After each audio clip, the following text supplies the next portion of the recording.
Bach is like an astronomer who, with the help of ciphers, finds the most wonderful stars. That was Frédéric Chopin. Not Brook, but Ocean should be his name. That was Beethoven. Bach is the German word for brook. Bach is the beginning and end of all music. That was Max Reger.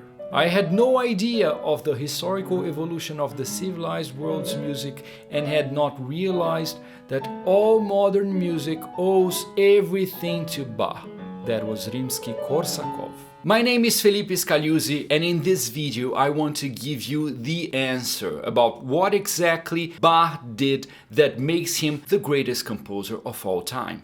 Over the centuries, it was discovered that it was possible to combine the melody that one voice sings with another note that supports the melody, giving it a foundation.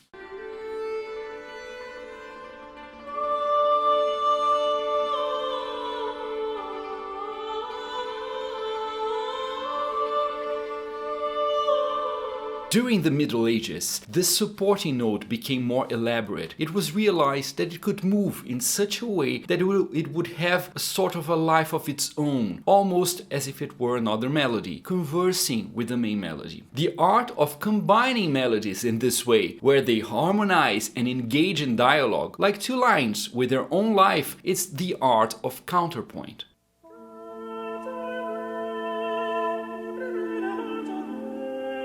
By the time we reach the Renaissance, this dialogue between melodies, the technique of counterpoint, had reached the peak. It had been discovered. And note this word, discovered. Nobody invented anything. These things were discovered. So it was discovered that it was possible to combine several simultaneous voices, each with its own independence, while at the same time all fitting together and harmonizing with one another.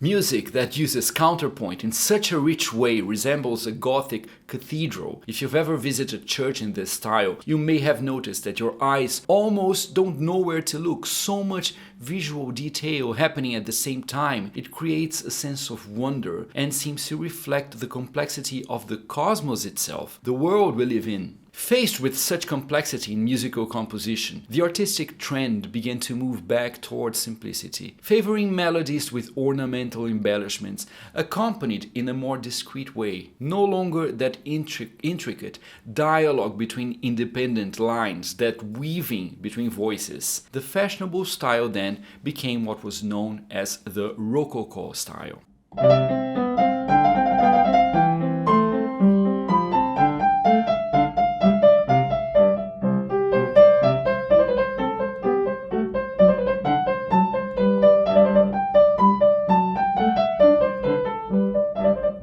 But at the turn of the 17th to the 18th century, we have the last great Gothic figure in the midst of the emerging Rococo world of music. But before we get to that, if you're watching this video because you feel like you don't have the technical control you would like while playing the piano, I've created a resource that it's called the Step-by-Step Guide to Technical Control at the Piano, and I'll leave a link in the video and in the description below. This guide will help you get the most out of absolutely every technical exercise you practice.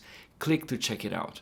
Johann Sebastian Bach still writes using this technique of counterpoint, and not only does he write vocal pieces in counterpoint, as had always been done, everybody wrote for voice, mainly for voices, but he also writes, in fact primarily, instrumental contrapuntal works, taking the technique to a whole other level, to another level. He not only innovates, pushing boundaries and occasionally breaking the very rules of counterpoint without compromising its coherence, but he also manages to devise a way to tune the instrument so he can compose pieces in all 24 keys.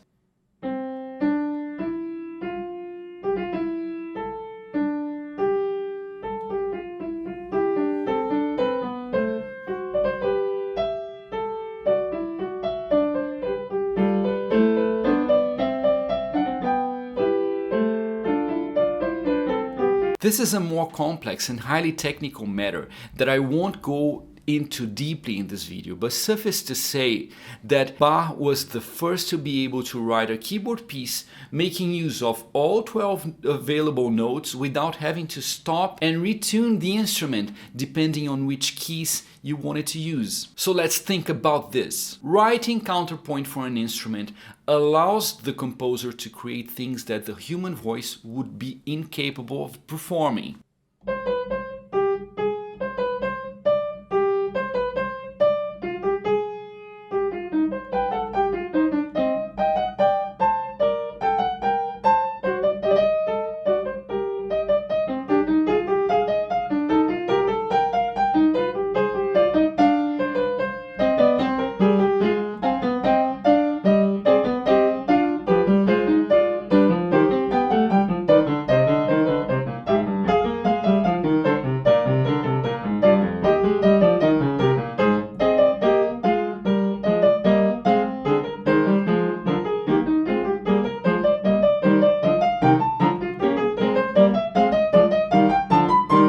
You see, you cannot think of a voice, human voice, singing something like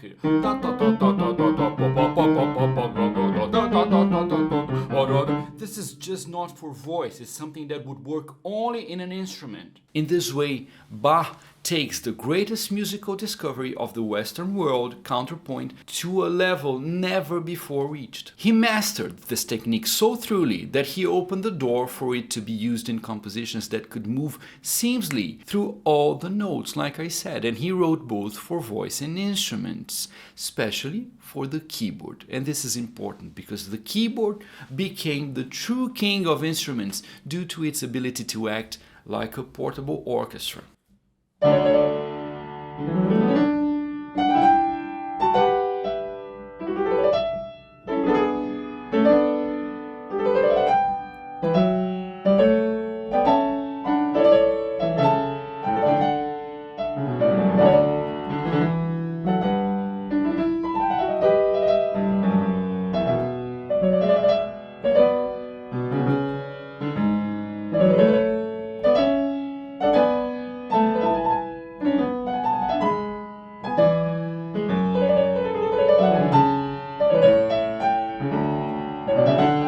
So far, I've given you technical arguments, but it's also worth saying a few words to try to explore the other side of all this. Bach's music manages to be both rich and humble at the same time, with complex counterpoint built from simple thematic figures. So, with a simple thing like this,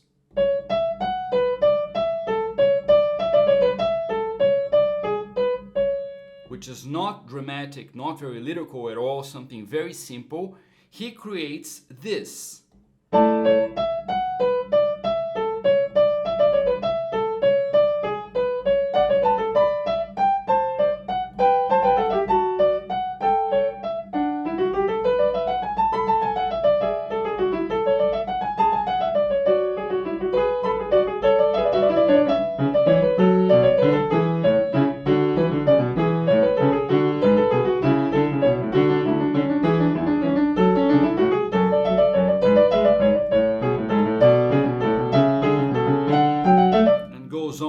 The balanced way in which Bach handles human emotions, presenting them delicately, never in a scandalous or hysterical manner, but subtly, is admired by all and seen as something almost unattainable, sublime. His pieces are extremely sensitive, yet never slip into sentimentalism.